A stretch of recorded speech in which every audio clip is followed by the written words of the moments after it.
Kali ini bukan saja agama minoritas yang menderita, bahkan agama mayoritas pun menjadi dilema dan suram masa depannya kalau seperti ini. Dunia atau World Bank melaporkan tingkat kemiskinan di Indonesia mencapai 68,25% dari populasi pada 2024 berdasarkan laporan terbaru per Juni 2025. Angka ini setara 194,58 juta jiwa penduduk miskin dari total populasi 285,1 juta pada 2024.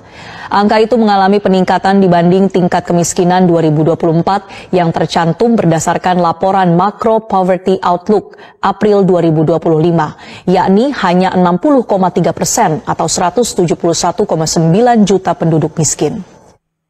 Undang-undang apa lagi nih? KPK dilarang tangkap direksi dan komisaris BUMN yang korupsi karena mereka bukan penyelenggara negara. Gimana ceritanya coba?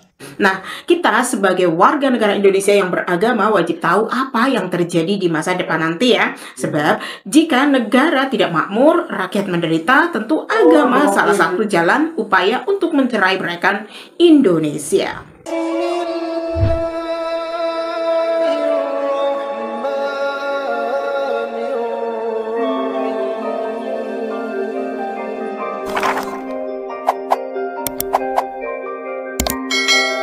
Assalamualaikum warahmatullahi wabarakatuh sahabat official. Kali ini tema kita sangatlah penting untuk kita ketahui bersama ya. Demi kedaulatan bangsa yang penduduknya terbesar nomor 4 di dunia dengan agama yang berbeda-beda dengan mayoritas Islam. Namun dikabarkan bisa menjadi negara miskin ke depannya. Dunia atau World Bank melaporkan tingkat kemiskinan di Indonesia mencapai 68,25% dari populasi pada 2024 berdasarkan laporan terbaru per Juni 2025. Angka ini setara 194,58 juta jiwa penduduk miskin dari total populasi 285,1 juta pada 2024. Angka itu mengalami peningkatan dibanding tingkat kemiskinan 2024 yang tercantum berdasarkan laporan Macro Poverty Outlook April 2025, yakni hanya 60,3% atau 171,9 juta penduduk miskin. Tingkat kemiskinan yang naik di Indonesia terjadi seiring langkah Bank Dunia untuk mengubah garis kemiskinan sebagaimana termaktub dalam June 2025 Update to the Poverty and Inequality Platform. Dalam hal ini, Bank Dunia resmi mengadopsi perhitungan paritas daya beli atau Purchasing Power Parity PPP 2021 untuk menghitung tingkat kemiskinan yang diterbitkan oleh International Comparison Program pada Mei 2024. Perhitungan itu berubah dibandingkan dengan standar PPP 2017 yang digunakan oleh Bank Dunia pada laporan April 2025. PPP merupakan ukuran relatif mata uang yang membandingkan harga pembelian sejumlah barang dan jasa tetap di berbagai negara. Semakin gawat ya kalau seperti ini. Dan lucunya, sudah dikabarkan tingkat kemiskinan rakyatnya sudah hampir 70%, malah para pembesarnya di dunia pemerintahan kita malah menambah anggaran dari berbagai parlemen menurut opini rakyat di dalam video ini. Kenapa tiba-tiba banyak kementerian di pemerintah yang mengajukan tambahan anggaran untuk rencana kerja di 2026?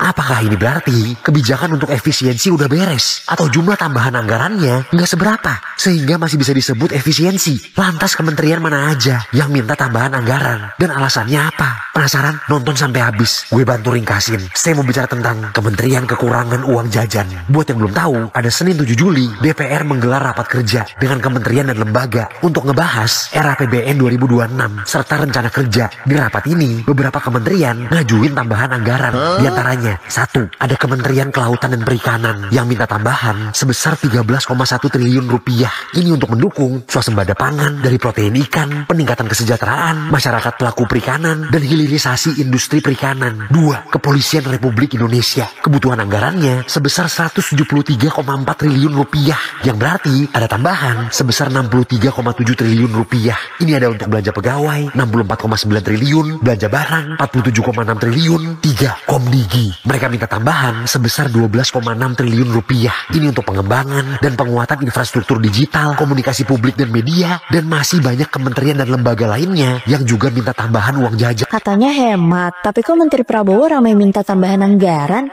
Guys, waktu kemarin pemerintah tuh Prabowo tekankan harus hemat anggaran. Tapi sekarang tuh ternyata kabinetnya Prabowo malah ajuin tambahan anggaran yang gede-gede loh. Contohnya kayak Menteri Yusril Iza ajuin 100 miliar rupiah. Menteri AHY ajuin 200 miliar rupiah. Menteri Zulkifli Hasan ajuin 272 miliar rupiah. Menteri Pratikno ajuin 207 miliar rupiah. Caimin 276 miliar rupiah. Dan masih banyak lagi. Kalau kayak gini, janji hemat anggaran Prabowo apa bisa terlaksana ya guys? Menurut kalian, kabinetnya Prabowo apa emang butuh anggaran tambahan biar bisa bekerja lancar ya? Bagaimana menurut kalian nanti di tahun 2026 misalnya? Bagaimana nasib rakyat miskin yang sudah 68% ini? Termasuk kami, kalian, dan juga orang lain yang belum sempat menyimak video ini tentang nasib negaranya. Bahkan ada yang aneh dari pemerintahan kita ini. Kami benar-benar aneh memikirkannya ya. Coba deh kalian dengar. Guys, teman-teman, mari kita telah dan kita cermati anggaran kementerian lembaga terbesar di RAPBN 2025. Kalian lihat ya tuh Outlook 2024 sama RAPBN tahun 2025. Ada 10 kementerian yang anggarannya gede-gede. Nah, terjadi pemotongan dan yang anggaran naik. Kita lihat nih, yang dipotong itu adalah kesehatan, pendidikan, fasilitas umum, PUPR, keuangan, perhubungan. Yang naik itu militer, polisi, agama, jaksa, Kemensos. Udah kelihatan kan polanya guys? Pemerintah tidak fokus pada kependidikan, kesehatan, atau fasilitas apapun. Ya, intinya kayaknya dapat disimpulkan, kelihatan kan polanya bahwa kita itu tidak akan, SDM kita tidak akan ditingkatkan segala macam lah. Kesehatan kita tidak terlalu dipedulikan. Pajak udah menekan kita juga. Tahuan lah kita bakalan makin menderita guys. Aduh, di Indonesia sakit banget. Undang-undang apa lagi nih? KPK dilarang tangkap direksi dan komisaris BUMN yang korupsi karena mereka bukan penyelenggara negara. Gimana ceritanya coba? Namanya aja badan usaha milik negara. Uangnya dari negara. Kalau rugi ditanggung negara. Direksi dan komisaris diisi oleh orang dekat elit negara. Bisa-bisanya disebut bukan penyelenggara negara. Emang negara setan? Kalau dipikir-pikir, bukan salah rakyat yang ngomong seperti ini.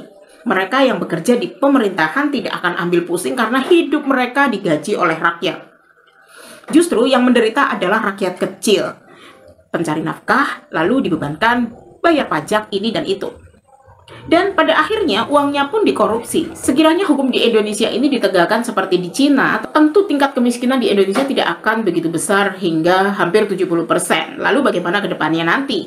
Jika kemiskinan di Indonesia mencapai 90%, bayangkan, kira-kira Indonesia akan menjadi apa, sahabat official?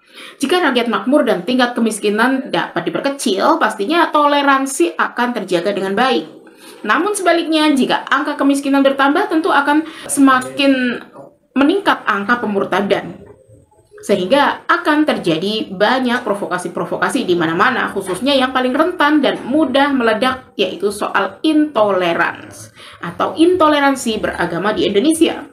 Dunia atau World Bank melaporkan tingkat kemiskinan di Indonesia mencapai 68,25% dari populasi pada 2024 berdasarkan laporan terbaru per Juni 2025. Emang negara setan? Nggak kebayang kan? Sudah 70% tingkat kemiskinan di Indonesia. Menurut kalian berapa tahun lagi hingga 90% angka kemiskinan di negara kita tercinta ini? Allahumma inni as'aluka bi anni ashhadu annaka antallah la ilaha illa anta antal ahadus samad lam yalid wa lam yulad wa lam yakul lahu kufuwan ahad.